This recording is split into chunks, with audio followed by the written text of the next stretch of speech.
بسم اللہ الرحمن الرحیم۔ پاکستان کے ایک غریب خاندان سے تعلق رکھنے والے کم عمر ترین خلائی سائنسدان ڈاکٹر یار جان عبدالصمد، جنہوں نے گرافین نامی مادہ بنا کر یورپ سمیت پوری دنیا میں اپنا لوہا منوا لیا اور اس کے ساتھ خلائی ٹیکنالوجی میں ایک نئے باب کا بھی اضافہ کر دیا۔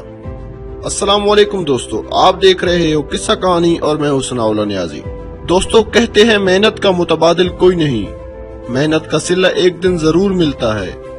دنیا میں ہمارے سامنے بہت سے لوگوں کی مثالیں موجود ہیں جنہوں نے محنت کر کے کامیابیوں کی بلندیوں کو چھوا۔ ایسی ایک مثال کے بارے میں آپ کو بتانے جا رہے ہیں جسے سن کر محنت کی عظمت پر آپ کا یقین مزید پختہ ہوگا۔ کیمبرج یونیورسٹی کے سب سے کم عمر سائنسدان ڈاکٹر عبدالصمد کی داستان، جن کو کراچی کے ایک سکول پرنسپل نے کہا تھا، بہتر یہ ہوگا کہ تم گاؤں جاؤ اور اپنے والد صاحب کے ساتھ زمینوں پر مدد کرو۔ پاکستان کے صوبہ بلوچستان کے پسماندہ ضلع کیچ کے دور دراز گاؤں بلیدہ کے رہائشی نے کبھی سوچا بھی نہیں ہوگا کہ ان کے علاقے کے ایک متوسط طبقے کے زمیندار کا بیٹا خلائی ٹیکنالوجی پر کام کرنے والا سائنسدان اور برطانیہ کی کیمبرج یونیورسٹی میں اپنے ڈپارٹمنٹ کا سب سے کم عمر سینئر سائنسدان اور ریسرچر فیلو ہونے کا اعزاز حاصل کرنے والا ہے۔ ڈاکٹر عبدالصمد اپنے بارے بتاتے ہیں کہ میرا تعلق ایک ایسے علاقے سے ہے جہاں پر تعلیم کا کوئی زیادہ رواج نہیں تھا، بلکہ پورے علاقے میں گنتی کے چند لوگ ہوں گے جو خط و کتابوں وغیرہ پڑھ سکتے ہوں گے۔ میرے والد اور والدہ نے کبھی سکول کا منہ نہیں دیکھا تھا، مگر بچپن ہی سے ان کی خواہش تھی کہ ہم پڑھ لکھ جائیں۔ ہم زمیندار ضرور ہیں اور زمینیں بھی کافی ہیں، مگر ہماری زمینوں پر وہ پیداوار نہیں ہوتی جو ہونی چاہیے۔ چنانچہ والدہ میری ضرورتیں پوری کرنے کے لیے کیا کیا کرتی تھی بیان نہیں کر سکتا۔ اس سے بڑھ کر یہ کہ والد صاحب کو اقبال کی کچھ اشعار یاد تھے جو وہ مجھے اور میرے بھائیوں کو ہر وقت سنایا کرتے تھے، جس سے ہمت بن جاتی تھی۔ پڑھائی میں میری دلچسپی کو دیکھتے ہوئے والد صاحب ہمیں ساتھ لے کر کراچی کے علاقے لیاری پہنچ گئے۔ جب میں پہلی مرتبہ کراچی گیا تو یقین کریں کہ مجھے ایسے لگا کہ یہ کوئی اور ہی دنیا ہے۔ لوگ، گاڑیاں، ٹریفک اور روشنیاں دیکھ کر حیرت زدہ رہ گیا تھا۔ رات کے وقت جلتی لائٹیں دیکھ کر مجھے ایسے لگا کہ جیسے میں کسی روشنیوں کے شہر میں پہنچ گیا ہوں۔ لیاری میں ایک اردو میڈیم سکول میں داخلہ لیا، مگر جلدی اندازہ ہو گیا کہ جب تک انگریزی اچھی نہیں ہوگی اس وقت تک ترقی کرنا ممکن نہیں ہے۔ اس صورتحال کا اندازہ ہونے کے بعد والد صاحب کو بتایا کہ مجھے انگلش میڈیم سکول میں داخلہ لینا چاہیے، جس پر والد صاحب مجھے کلفٹن کراچی میں واقع شہرت یافتہ سکول لے گئے، جو ان کی استطاعت سے بڑھ کر تھا، لیکن انہوں نے میرے شوق کی خاطر مجھے وہاں پڑھانے کی ٹھان لی تھی۔ میں ایک دیہاتی بچہ تھا جو شہری طریقے سے زیادہ نہیں جانتا تھا، مگر میرے پاس والدین کا دیا ہوا اعتماد اور کچھ کر گزرنے کا حوصلہ تھا۔ اس موقع پر پرنسپل صاحبہ نے اپنے دفتر میں والد صاحب کی موجودگی میں میرا انٹرویو لیا اور انگریزی ہی میں مجھ سے بات چیت شروع کر دی۔ حالانکہ والد صاحب نے پرنسپل کو پہلے ہی بتا دیا کہ یہ یہاں داخلہ لینا ہی اس لیے چاہتا ہے کہ اس کی انگریزی بہتر ہو سکے۔ صورتحال یہ تھی کہ انگریزی تو مجھے آتی نہیں تھی، مگر سمجھ لیتا تھا۔ سب سے پہلے انگریزی میں میرا نام پوچھا، جس کا میں نے اردو میں جواب دیا۔ اس کے بعد انہوں نے پوچھا کہ والد صاحب کیا کرتے ہیں۔ میں نے بتایا کہ زمینوں پر کام کرتے ہیں۔ اس طرح انہوں نے کچھ اور سوال پوچھے، جس میں سے کچھ سمجھ میں آئی اور کچھ نہیں۔ شاید ان کو اردو میں میرے جواب ناگوار گزرے، حالانکہ میں نے ان کو یہ بتانے کی بھی کوشش کی تھی کہ اگر مجھے داخلہ مل گیا تو میں بہت محنت کروں گا، مگر اس کے باوجود انہوں نے آخر میں مجھے کہا، بہتر یہ ہوگا کہ تم گاؤں جاؤ اور اپنے والد صاحب کے ساتھ زمینوں پر مدد کرو۔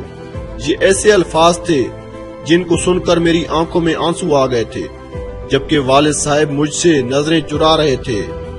میں اس وقت 7ویں کلاس کا طالب علم تھا۔ میرا دل سا ٹوٹ گیا، مگر میری تو تربیت ہی کچھ اور طرح کی ہوئی تھی۔ مجھے تو حوصلے اور عزم کا سبق سکھایا گیا تھا۔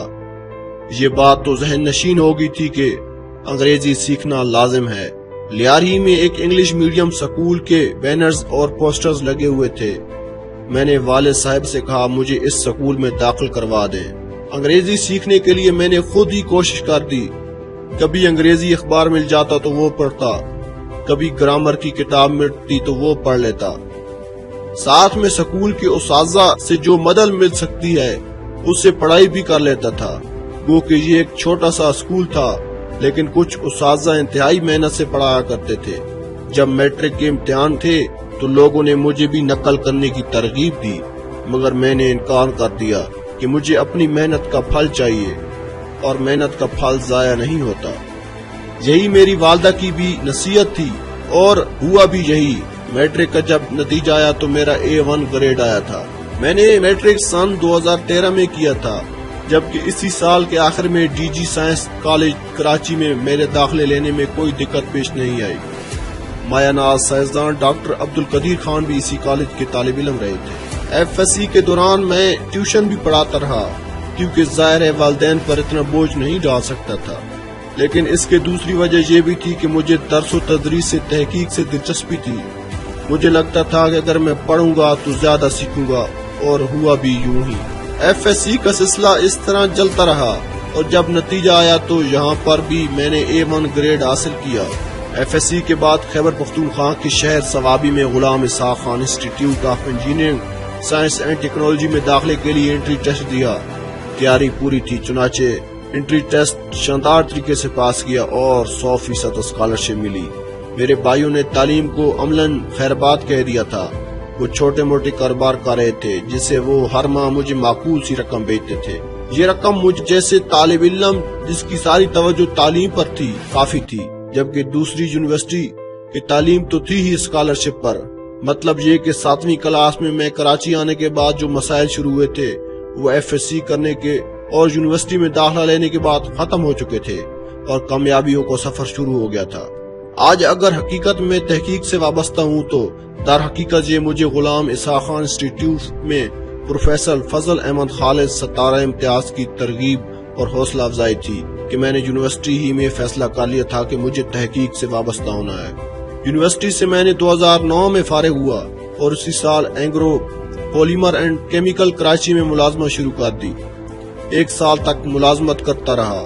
اس دوران تحقیق اور اعلیٰ تعلیم کے مختلف اسکالرشپ پروگرامز اور اداروں کے رابطے کرتا رہا، جس کے بعد مجھے جاپان، کوریا، کینیڈا، جرمنی، امریکہ اور ابوظہبی سے اسکالرشپس کی آفر آئی۔ MPhil اور ریسرچ کرنے کے لیے سب سے بہترین آفر خلیفہ یونیورسٹی ابوظہبی سے ملی، کیونکہ اس کے ساتھ امریکہ کی MIT یونیورسٹی کا بھی تعاون تھا۔ دوسری بات یہ کہ ریسرچ کے دوران ان کا اعزاز یہ ایک اچھی تنخواہ جانتا تھا، جس کی وجہ سے میں نے اسے قبول کر لیا تھا۔ اس کے بعد scholarship per university of Tokyo سمیت بہت سے علمی اداروں میں ریسرچ کی اور PhD مکمل کی۔ PhD کے دوران میری تحقیق زیادہ تر گرافین کے نامی ایک مادے پر تھی، جس کو استعمال کر کے مختلف آلات بنائے۔ یہ ریسرچ بہت ہی بین الاقوامی جریدوں سے شائع ہوئی۔ جب میری ریسرچ شائع ہوئی تو مجھے امریکہ، ابوظہبی، برطانیہ اور ٹوکیو میں مختلف آفرز آئی۔ میری ریسرچ کیمبرج یونیورسٹی کے ایک مایہ ناز سائنسدان کو اچھی لگی، جنہوں نے مجھے وہاں جاب آفر کی۔